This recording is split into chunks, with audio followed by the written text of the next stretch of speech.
সকলে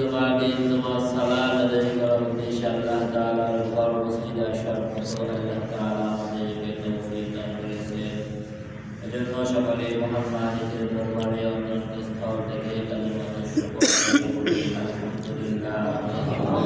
আলহামদুলিল্লাহ।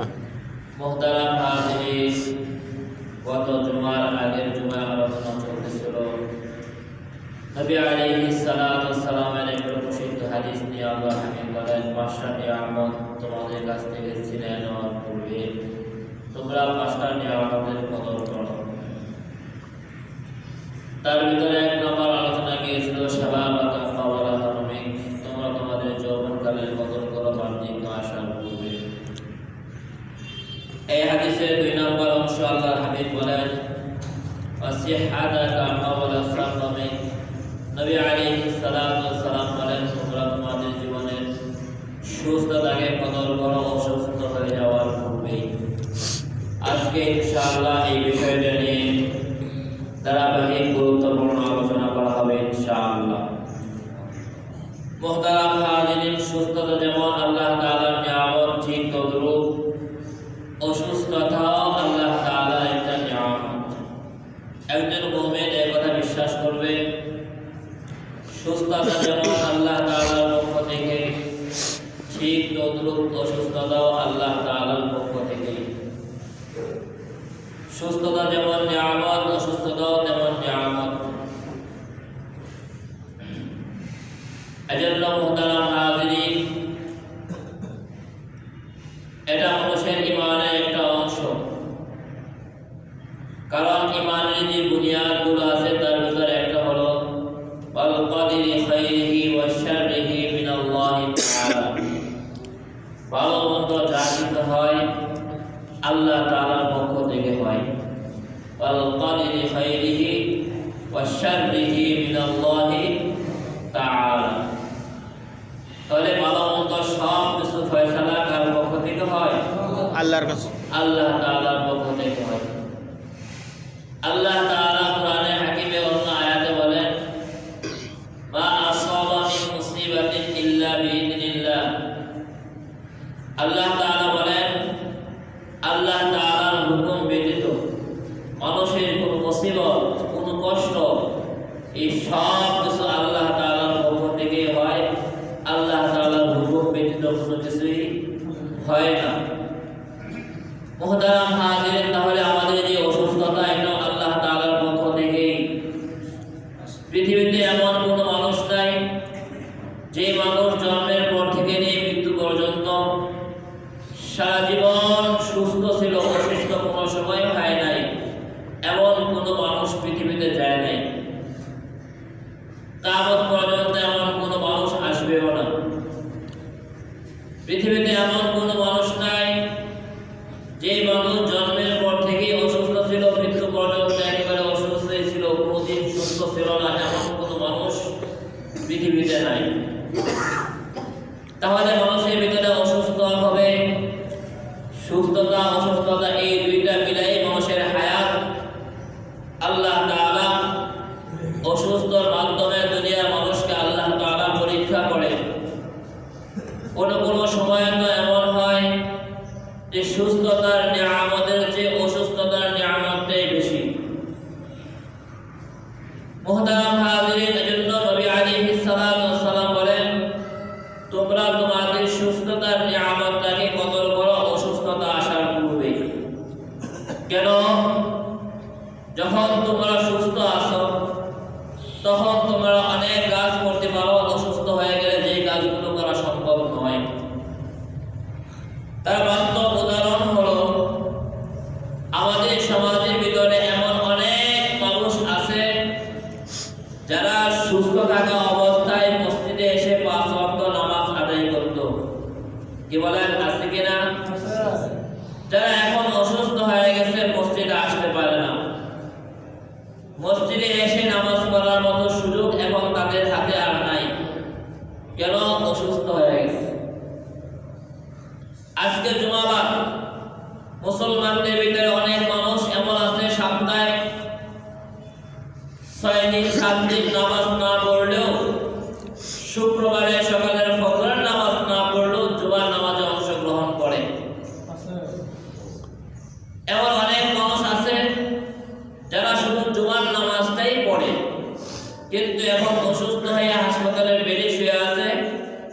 নামাজ পড়ার মতো সুযোগ এখন তার হচ্ছে না। কি বলেন, এমন মানুষ আছে কিনা? তাহলে নবী আলাইহিস সালাতু ওয়াস সালাম বলেন, তোমরা সুস্থতাকে কদর করো। আমরা এখন হেঁটে মসজিদ পর্যন্ত আসতে পারছি। নবী আলাইহিস সালাতু ওয়াস সালাম বলেন, যখন আযান হয়ে যায়, মানুষ যখন উত্তমভাবে ওযু করে পবিত্রতা অর্জন করে নামাজ পড়ার জন্য মসজিদে যায়, আল্লাহর হাবিব বলেন তাদের প্রত্যেকটি কদমে আল্লাহ তাআলা এক একটা নেকি দান করেন। নবী আলাইহিস সালাতু ওয়াস সালাম বলেন, শুধু তাই নয়, এই কদমের বিনিময়ে তাদের আমল নামা থেকে আল্লাহ তাআলা এক একটা গুনাহকে মুছে দেন। তাহলে এখন আমরা সুস্থ আছি, আমরা নামাজ পড়ার জন্য মসজিদে আসতে পারছি। যারা অসুস্থ হয়ে গেছে, এই সুযোগটা এখন তাদের হাতে আর নাই। এজন্য আল্লাহর হাবিব বলেন, সুস্থতার সময়কে কদর করো, অসুস্থতা আসার পূর্বেই। এখন আমরা সুস্থ আছি, ইচ্ছে করলে লম্বা চড়া একটু সময় নিয়ে নামাজ আদায় করতে পারবো, কিন্তু যখন অসুস্থ হয়ে যাব তখন আর এত লম্বা চড়া সময় নিয়ে নামাজ পড়ার আমাদের সুযোগ হবে না। এজন্য মুহতারাম হাজিরিন, যখন সুস্থ আছি তখনই ইবাদত বেশি বেশি করতে হবে। অসুস্থ হয়ে গেলে ওই সুযোগটা আর পাওয়া যাবে না। এই সুস্থতা এটা যেমন আল্লাহর নিয়ামত, অসুস্থতাও আল্লাহর নিয়ামত। পৃথিবীতে এমন অনেক মানুষ পৃথিবীতে ছিল যাদেরকে আল্লাহ তাআলা এমন অসুস্থতা দান করছেন, যেই অসুস্থতার কারণে শোয়ার মতো এরকম সুযোগ নাই। আল্লাহর এক ওয়ালি কিতাবের ভিতরে ঘটনা লেখেন, উনি ওনার এক আত্মীয়কে দেখার জন্য গেছেন, অসুস্থ মানুষ। গিয়া দেখেন ওনাকে চেয়ারে বসাইয়া রশি দিয়ে ওনাকে চেয়ারের সাথে বেঁধে রাখা হয়েছে।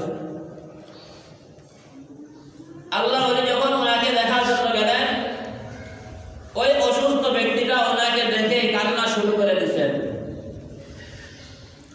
আল্লাহ ওলি ওনাকে জিজ্ঞাসা করছেন, আপনার কি অবস্থা? উনি কেঁদে কেঁদে জবাব দিয়েছেন, আলহামদুলিল্লাহ, ভালোই আছে। বলেছে, আপনার যে অবস্থা, আপনি যে বসে আছেন চেয়ারের সাথে বাঁধা অবস্থায় আছেন, এমন কয়দিন?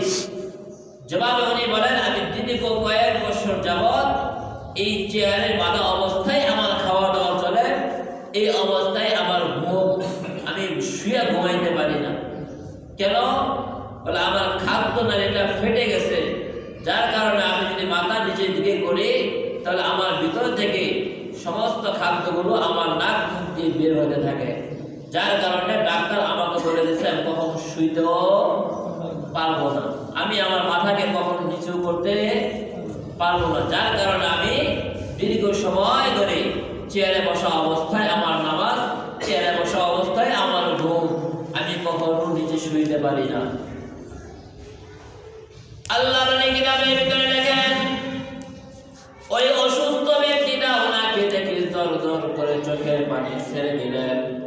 ওই অসুস্থ ব্যক্তিটা আল্লাহর ওলিকে দেখে ডাক দেয়া বলেন, ওগো আল্লাহর বান্দা, আমি এই জন্য কাঁদি না যে আমি দীর্ঘ কয়েক বছর যাবৎ শুয়ে ঘুমাইতে পারি না, আমি এই জন্য কান্না করি না, আমি আমার মাথাটা নিচের দিকে করে খাবার খাইতে পারি না, এজন্য আমি কান্না করি না। আমি তো এই জন্য কান্না করতেছি যে আজকে কয়েক বছর যাবৎ আমি আল্লাহ তাআলার কুদরতি কদমে সিজদা দিয়ে নামাজ পড়তে পারি না, আমি আল্লাহ তাআলার সামনে আমার চেহারাটা ঝুঁকাইয়া ঠিক মতো আমি রুকু করতে পারি না, আমি আল্লাহ তাআলার কুদরতি কদমে সিজদা করতে পারি না, এজন্য আমি আমার চোখ দিয়ে এজন্য পানি পড়ে আল্লাহ তাআলা আমাকে অসুস্থতার নিয়ামত দিয়েছেন, আমি ইচ্ছে করলেও এখন আর সিজদা দিয়ে নামাজ পড়তে পারবো না, এজন্য আমি আল্লাহ তাআলার কাছে সব সময় কান্না করি, আল্লাহ তাআলা আমার এই সুস্থতার নিয়ামতটাকে আমার কাছ থেকে কেড়ে নিয়েছেন। নবী আলাইহিস সালাতু ওয়াস সালাম বলেন, আল্লাহ তাআলা যখন কোনো ব্যক্তিকে অসুস্থতার নিয়ামত আল্লাহ তাআলা দান করেন, কোনো ব্যক্তি যদি অসুস্থ হয়ে যায় আর অসুস্থতার কারণে যদি তার কোনো একটা অঙ্গ নষ্ট হয়ে যায়, অনেক মানুষের এমন ভয় নেই থাকার কারণে তার চক্ষুটা অন্ধ হয়ে যায়। এমন অনেক মানুষ হয় অ্যাক্সিডেন্ট করে এক একটা অঙ্গ নষ্ট হয়ে যায়, অথবা অন্য কোনো অসুস্থতার কারণে তার কোনো একটা অঙ্গ নষ্ট হয়ে গেল।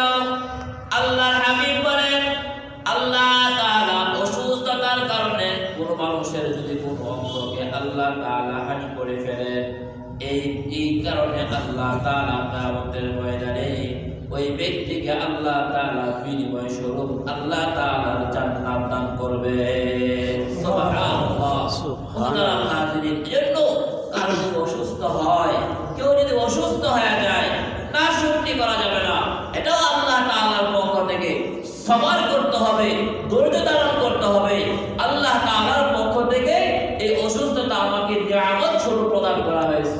মুহতারাম হাজির, অসুস্থ অবস্থায় সবর করতে হবে, ধৈর্য ধারণ করতে হবে। আর যখন আমি সুস্থ আছি তখন বেশি থেকে বেশি ইবাদত করতে হবে। মুহতারাম হাজির, অসুস্থ হয়ে গেলে এই বেশি থেকে বেশি ইবাদত করা কি হয় না? সম্ভব হয় না। কখন অসুস্থ হয়ে যাব তার কোনো কি নাই, সঠিক সময় জানা নাই। এখন সুস্থ আছি, কিছুক্ষণ পর অসুস্থ হয়ে যেতে পারি। এখন সুস্থ আছি, সকালে সুস্থ, বিকালে অসুস্থ হয়ে গেছে, আর জীবনে কোনোদিন সুস্থতার মুখ দেখার মতো সুযোগ নাও হতে পারে। এজন্য মুহতারাম হাজির, যখন সুস্থ আছি তখন সময় নিয়ে আল্লাহর ইবাদত করতে হবে। মুহতারাম হাজিরের জন্য সুস্থতার সময়টাকে কদর করতে হবে। আল্লাহর হাবিব বলেন, তোমরা তোমাদের সুস্থতার সময়কে কদর করো, কাজে লাগাও, ইবাদত বেশি বেশি করো। এজন্য মুহতারাম হাজিরিন, আল্লাহ তাআলা আমাদেরকে সুস্থতার মতো নিয়ামত দান করেছেন।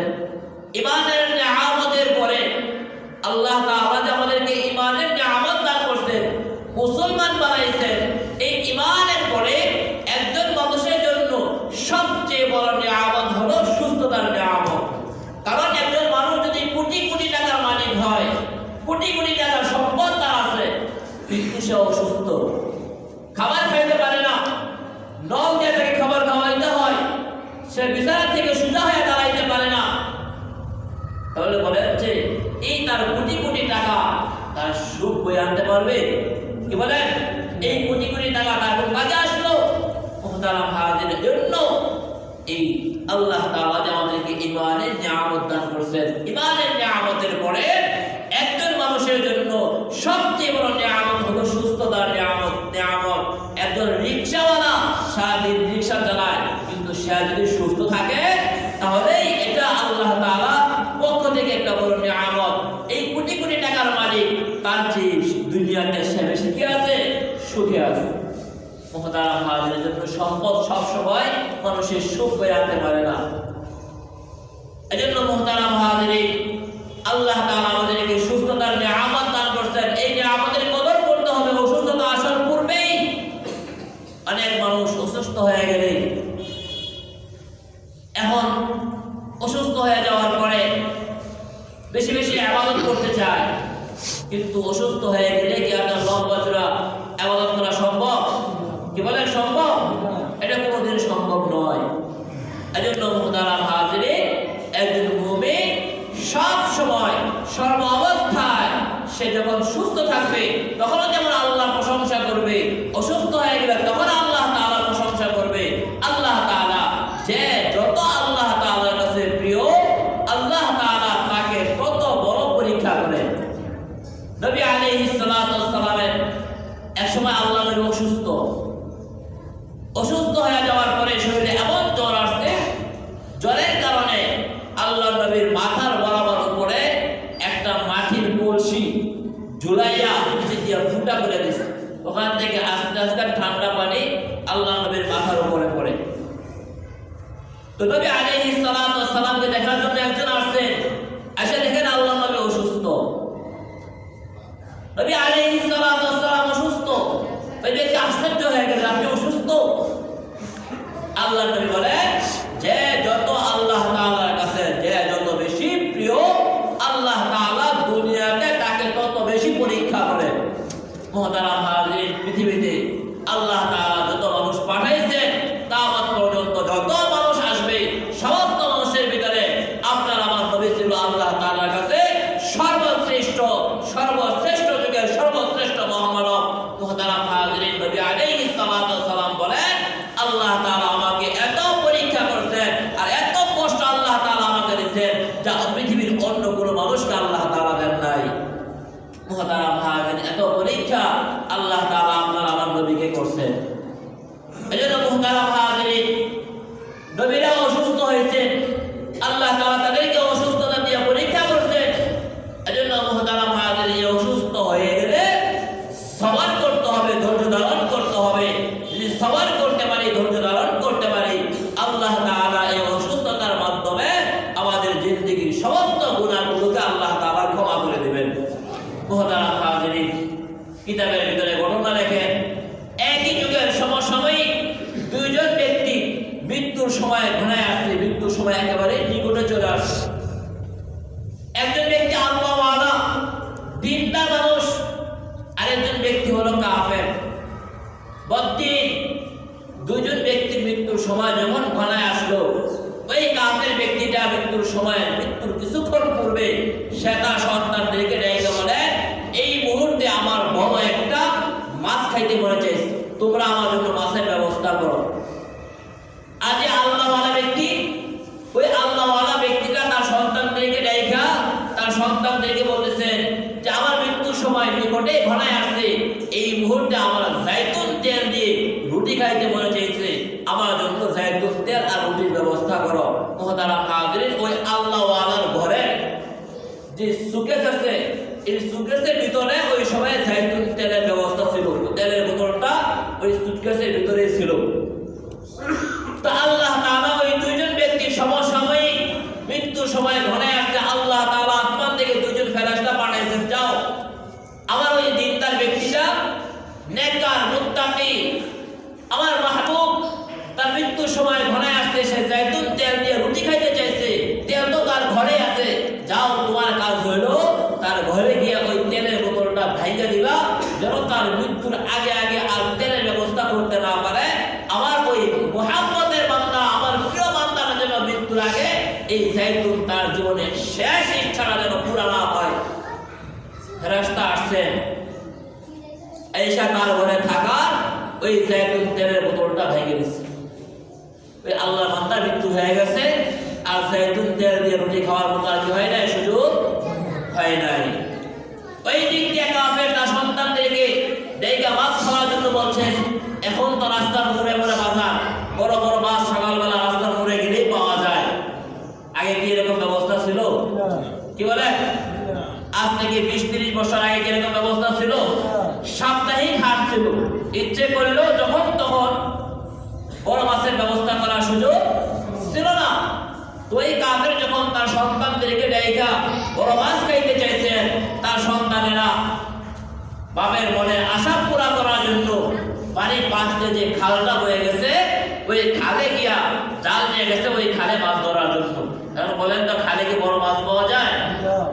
আল্লাহ তাআলা ওই কাফের মনের বাসনা পুরা করার জন্য ফেরেশতা পাঠাইছেন, যাও ওই সাগর থেকে যে খালে যে রাস্তাটা ঢুকছে, ওই সাগর থেকে বড় একটা মাছকে তাড়া করতে করতে তুমি ওই খালের ভিতরে পৌঁছায় দাও। আল্লাহ তাআলার হুকুম পাওয়ার সঙ্গে সঙ্গে ওই ফেরেশতা সমুদ্র থেকে মাছকে ধাওয়াইতে ধাওয়াইতে খালের ভিতরে নিয়ে আসছেন।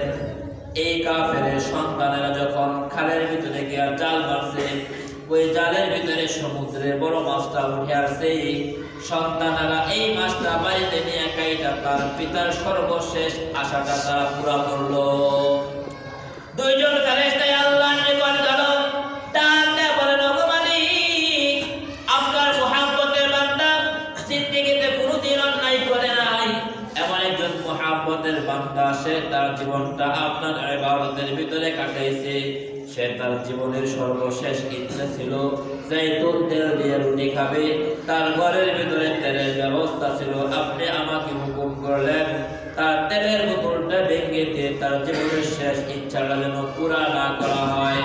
আর ওই ব্যক্তি কাফের, জিন্দেগি ভর আপনার সঙ্গে শিরিক করেছে, ওই ব্যক্তির জীবনের শেষ ইচ্ছা ছিল মাছ খাওয়া, তার এই খালের ভিতরে বড় মাছ পাওয়া যায় না, আপনি আমাকে হুকুম করলেন সাগর থেকে বড় একটা মাছ ওই খালে পৌঁছায় দেওয়ার জন্য আমি আপনার হুকুম পাইয়া বড় একটা মাছকে তাড়া করতে করতে তার খালে পৌঁছাইয়া দিলাম।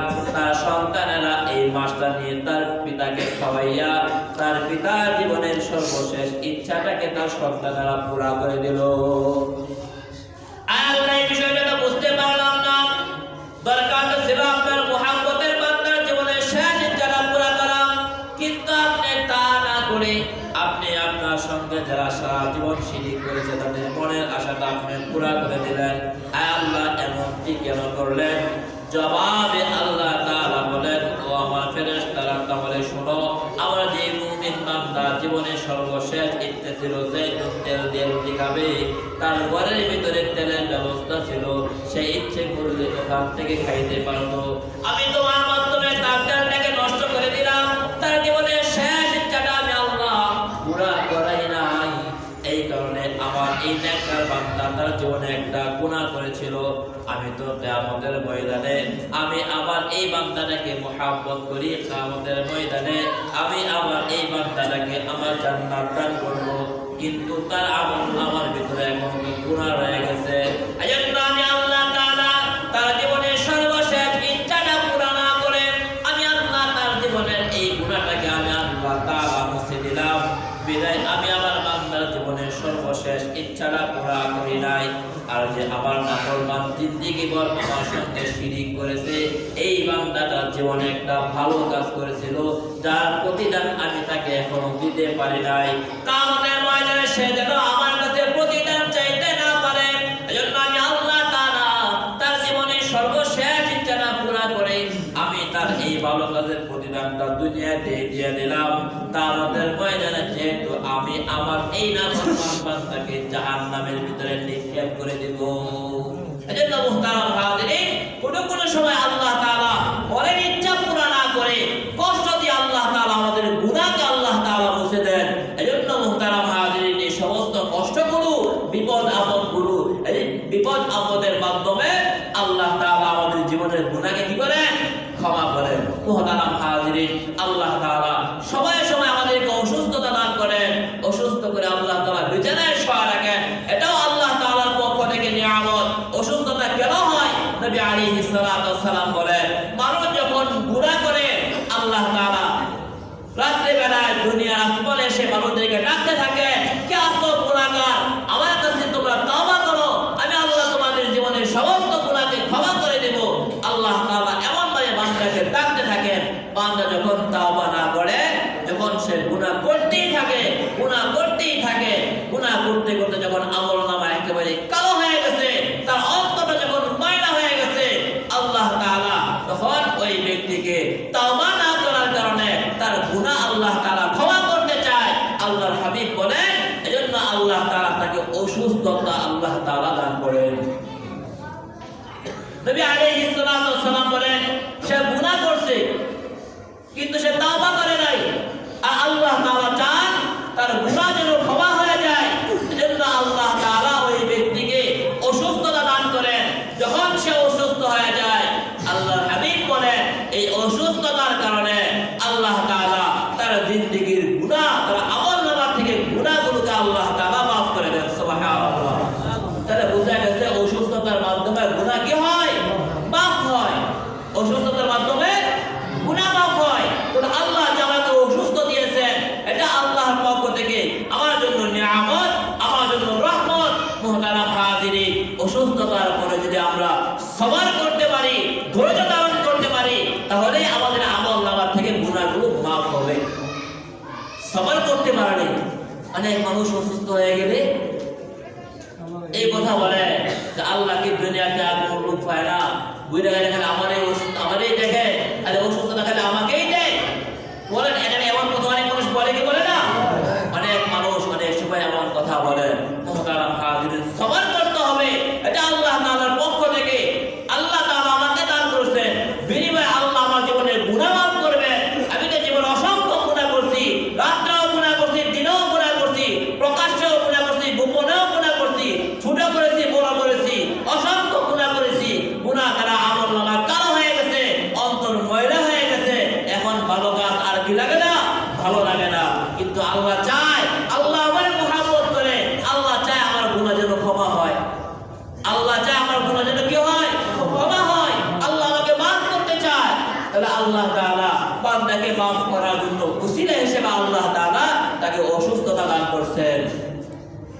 মুহতারাম হাজিরিন, মানুষ যখন অসুস্থ হয় তাহলে আল্লাহ তাআলা এই অসুস্থ ব্যক্তির পাশে দুইজন ফেরেশতা আল্লাহ তাআলা নিযুক্ত করেন। কয়জন ফেরেশতা আসে? দুইজন ফেরেশতা। আল্লাহ তাআলা ওই অসুস্থ ব্যক্তির মাথার কাছে দুইজন ফেরেশতা নিযুক্ত করেন। আল্লাহ তাআলা নির্দেশ হলো, আমি আমার বান্দাকে অসুস্থ দিয়েছি, ও তোমরা তার শিয়রের পাশে থাকো। মানুষ যখন তাকে দেখার জন্য আসে আর যখন জিজ্ঞাসা করে কেমন আছেন, অনেক সময় মানুষেরা জবাব দেয় কি না হইলে কি আছি, ভালো আছি। অনেক সময় ব্যঙ্গ করে অনেক মানুষ অনেক কথা জবাব দেয়। মুহতারাম হাজির, ওই সময়ও অসুস্থ থাকা অবস্থায় যদি আপনি বলতে পারেন আলহামদুলিল্লাহ ভালো আছে, কারণ আমার চেয়ে আর অনেক অসুস্থওয়ালা লোক দুনিয়াতে কি আছে, আছে কি আছে না? আমাদের চেয়ে আর অনেক অসুস্থওয়ালা লোক দুনিয়াতে আছে।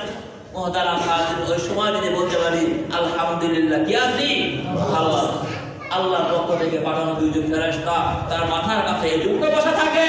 আল্লাহ তাকে অসুস্থ দিয়েছে, এই জবাবে তার মনের অভিব্যক্তিটা কি? মানুষ যখন জিজ্ঞাসা করে কেমন আছেন, ওই ব্যক্তি যখন বলে আলহামদুলিল্লাহ ভালো আছি, যদি বলতে পারে আলহামদুলিল্লাহ কি আছি, ভালো আছি, নবী আলাইহিস সালাতু ওয়াস সালাম বলেন, এই আল্লাহ তাআলা এই সিদ্ধান্তের উপরে যদি সে খুশি থাকতে পারে, আল্লাহ এই সিদ্ধান্তের উপর যদি সে সন্তুষ্ট থাকতে পারে, যদি এই অসুস্থতার কারণে তার মৃত্যু হয়ে যায়, নবী আলাইহিস সালাতু ওয়াস সালাম বলেন আল্লাহ তাআলা তাকে শাহাদাতের মর্তবা দান করবেন। সুবহানাল্লাহ। আল্লাহ তাআলা বিনিময়ে সে তার আল্লাহ সিদ্ধান্তের উপরে সন্তুষ্ট থাকার কারণে আল্লাহ তাকে জান্নাত দান করবেন। সুতরাং হাজির, আজ যদি সুস্থ হয়ে যায়, যদি সুস্থ হয়ে যায়, অসুস্থ ছিল আবার সুস্থ হয়ে গেছে, আল্লাহ তাআলা সুস্থতার নিয়ামত দান করছেন আবার, তাহলে বিনিময় নবী আলাইহিস সালাতু ওয়াস সালাম বলেন আল্লাহ তাআলা তার রক্তের সমস্যা, তার শরীরের মাংসের সমস্যা আল্লাহ তাআলা সমাধান করে দিবেন, এবং আল্লাহ তাআলা এই অসুস্থতার কারণে তার জীবনের গুনাহকে আল্লাহ তাআলা maaf করে দিবেন। সুবহানাল্লাহ। অসুস্থ হয়ে মরে গেল শাহাদাতের মৃত্যু, আর যদি সুস্থ হয় তাহলে কি আছে, লাভ আছে, তাহলে জীবনের গুনাহ maaf হইল। আল্লাহ তাআলা চায় আমার জীবনের গুনাহ মাফ হোক, এজন্য আল্লাহ তাআলা আমি যে দুনিয়াতে অন্যায় করছি কোনোদিন তওবা করি নাই, আল্লাহ তাআলা রাসূল এসে আমাকে ডাকছেন, দুনিয়ার প্রথম আসমানে এসে আল্লাহ তাআলা আমাদেরকে ডাকছেন, কে আছো গুনাহ করেনেওয়ালা, গুনাহ করছো আমার কাছে ক্ষমা চাও, আমি আল্লাহ তাআলা তোমাকে ক্ষমা করে দেব। আল্লাহ তাআলা প্রত্যেকদিন আমাকে ডাকলেন, কিন্তু আমি আল্লাহ তাআলা ডাকে সাড়া দেই নাই। আল্লাহ চায় আমাকে ক্ষমা করতে, যেন আমি তো তওবা করি নাই। আল্লাহ তাআলা অসুস্থতার নিয়ামত দিয়া আমাদের জীবনের গুনাহকে আল্লাহ তাআলা maaf করবেন। এজন্য অসুস্থ হয়ে যাওয়ার পরেও সবর করতে হবে, ধৈর্য ধারণ করতে হবে। মুহতারাম হাজিরিন, এজন্য বলতেছিলাম এই সুস্থতাও আল্লাহর নিয়ামত, অসুস্থতাও আল্লাহ তাআলার নিয়ামত। মুহতারাম হাজিরিন, নবী আলাইহিস সালাতু ওয়াস সালাম বলেন এই অসুস্থ হওয়ার আগে আল্লাহ যে তোমাকে সুস্থতার নিয়ামত দান করতেন, এই সুস্থতার নিয়ামতটাকে কদর করো। যখন তুমি সুস্থতার নিয়ামত যদি কদর করতে পারো, অসুস্থ হয়ে যাওয়ার পরে যদি তুমি সঠিকভাবে ইবাদত করতে না পারো, আল্লাহ তাআলা ডান কাদের ফেরেশতাকে ডাক দিয়ে বলবেন, ও ফেরেশতা, আমার বান্দা সুস্থ থাকা অবস্থায় ইবাদত করলে যে পরিমাণ সওয়াব লেখা, আমার বান্দা এখন অসুস্থ হয়ে গেছে, এখন আর ওই পরিমাণে ইবাদত করতে পারে না, কিন্তু খবরদার তুমি কিন্তু সওয়াবের ভিতরে কমতি করো না। সুস্থ থাকা অবস্থায় আমার বান্দা ইবাদত করলে যে পরিমাণ সওয়াব লেখা, হুবহু ওই পরিমাণ সওয়াব লিখতে থাকো। আমার বান্দার ইবাদতের ভিতরে ত্রুটি হইল, তুমি তোমার নেকি লেখার ভিতরে ত্রুটি করো না। এজন্য মুহতারাম হাজিরিন, এই সুস্থতার নিয়ামতটাকে কদর করার জন্য চেষ্টা করব। যখন সুস্থ আছি তখন বেশি বেশি ইবাদত করার জন্য চেষ্টা করব। জন্য মুহতারাম হাজিরিন, আল্লাহ তাআলা আমাদের সবাইকে সুস্থতাকে কদর করার, অসুস্থ হয়ে গেলে সবর